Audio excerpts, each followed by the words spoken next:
안녕하세요. 교무지원 처장을 맡고 있는 기계공학과 권혁홍 교수입니다.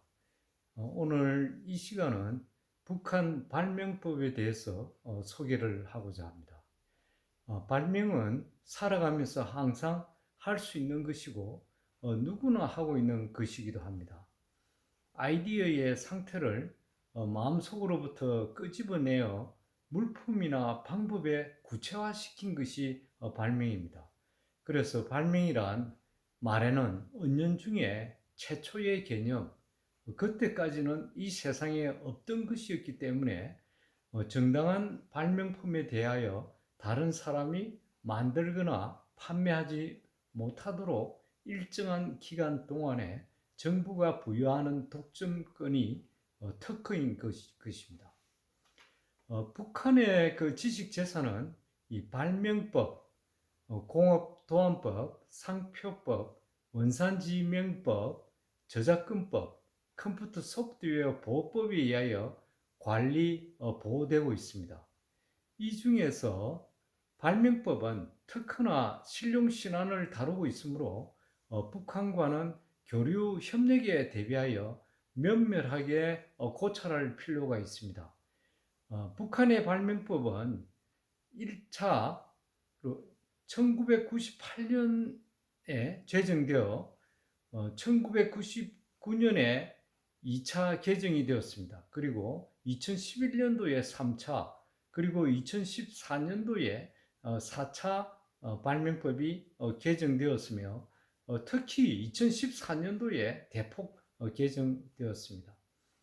북한에서는 과거부터 발명권이라는 독특한 제도를 채택하고 있어 2014년 개정된 4차 발명법에 대해서 개정된 내용과 발명법의 특징을 여러분한테 소개하고자 합니다. 이 발명법의 목적은 일조의 과학기술과 인민 경제의 발전을 다그치는데 이바지하는 것이라고 선언하고 있습니다. 즉, 발명은 과학기술을 진일보시키고 경제 발전을 도모하는 데 그 역할이 있다고 봅니다. 이는 기술의 발전을 촉진하여 산업 발전에 이바지함을 목적으로 하는 한국 특허법 1조의 그 목적과 대동합니다. 이 발명이란 실천에서 제기되는 문제에 대한 새로운 기술적 해결안이라고 2조에 아주 간단하게 정의하고 있습니다. 여기서 먼저 실천이 무엇인지가 정의되어야 하는데 이 발명법에서는 이 용어에 대하여 따로 정의하고 있지는 않습니다. 인간의 생활과 경제 현장을 통칭하는 용어로 이해하시면 됩니다. 그런 실천에서는 다양한 문제가 제기될 텐데 그 문제를 해결하기 위한 기술적 해결 방안을 발명이라고 하고 있습니다. 기술적 방안으로 국한하기 때문에 사변적이거나 심미적인 방법은 발명이 아닙니다. 3차 개정안까지 발명은 이미 알려진 기술에 비하여 새롭고 발전적이며 높은 기술 경제적 효과를 나타낼 수 있는 과학기술적 성과라고 정의하여 신규성, 즉 새롭고 진보성, 발전적이며 산업적 이용 가능성, 즉 기술 경제적 효과를 낼 수 있는 이라는 세 가지 적극적 특허 요건을 발명의 정의에서 명시하였는데 4차 개정에서는 기술적 문제 해결이라고 추격하는 대신 발명의 조건을 새로 20조에 추가하여 발명인 것과 발명으로 볼 수 없는 것을 확실히 구분하고 있습니다. 발명권, 특허권을 받을 수 있는 조건은 다음과 같습니다. 첫째, 신규성이 있어야 됩니다. 신규성이 있다는 것은 신청된 발명이 선행기술에 비하여 새롭다는 것입니다. 둘째, 발명 수준이 있어야 됩니다. 발명 수준이 있다는 것은 그 기술에 숙련된 자가 선행기술에 기초하여 발명을 쉽게 예측할 수 없다는 것입니다. 숙련된 자는 통상의 지식을 가진 자를 말합니다. 셋째, 도입 가능성이 있어야 합니다. 도입 가능성이 있다는 것은 발명을 공업, 농업, 수산업, 임업을 비롯한 국민 경제의 여러 부문에서 이용할 수 있다는 것입니다. 4차 개정에서는 발명이 국가의 이익에 부합하여야 한다는 점을 분명히 하고 있습니다. 국가는 발명 사업에서 나라의 안전 및 중요 이익을 철저히 보장하도록 한다라고 8조에 명시하여 국가의 안전에 저촉되거나 국가의 이익이 없을 경우에는 발명으로 성립하지 않음을 확실히 하고 있습니다. 이런 규정은 미풍양속이나 국방상의 이유로 제한하는 것과는 다른 강제 규정으로 3차 개정까지 없던 조항이기도 합니다. 주요한 그 변경 내용을 살펴보면 발명으로 발명권, 특허권, 실용 기술 발명권, 실용 기술 특허권의 4가지 권리 가운데 하나를 취득하는 것을 구조에 명기하고 있습니다.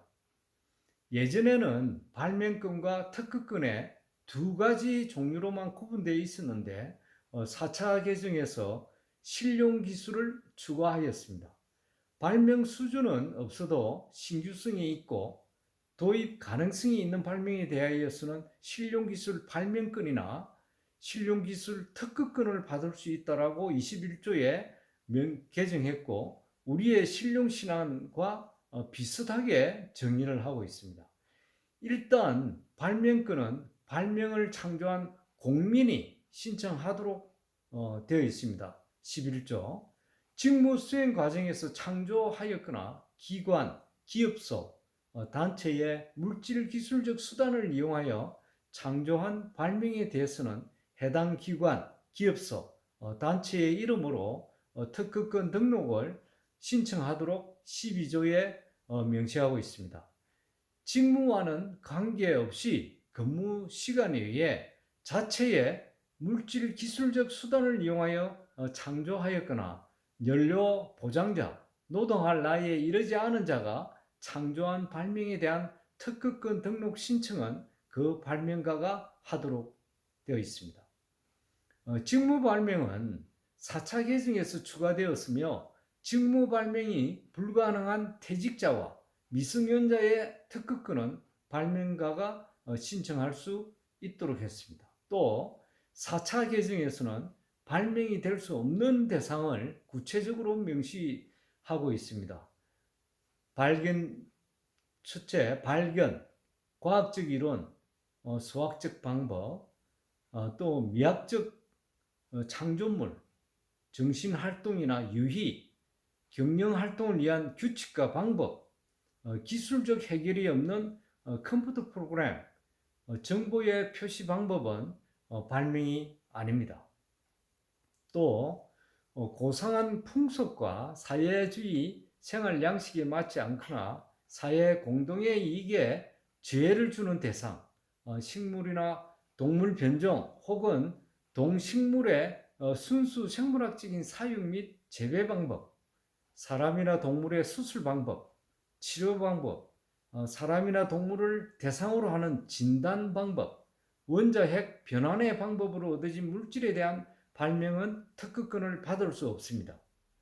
북한은 과학기술진흥에 매우 적극적입니다. 특허가 과학기술 발전에 이바지한다는 사실을 잘 알고 있습니다. 그래서 발명법에서는 국가는 발명 창조 사업을 장려하며 발명의 창조와 도입에 필요한 투자를 확대한다고 6조에 명시되어 있습니다. 남북한 양쪽은 일찍이 지식재산 관련 국제협약에 가입한 바가 있습니다. 하지만 현재 양자의 국내법이 상대를 일국으로 인정하고 있지 않기 때문에 특허 출원이 가능하지 않는다는 애석한 점이 있습니다. 종전 선언과 같은 극적인 관계 개선이 이루어진다면 특허 출원과 보호 등 지식재산 교류 협력은 활발해질 것입니다. 지금부터 차근히 관련 법제를 연구하여 그러한 시기를 준비해야 할 걸로 판단이 됩니다. 경청해 주셔서 감사합니다.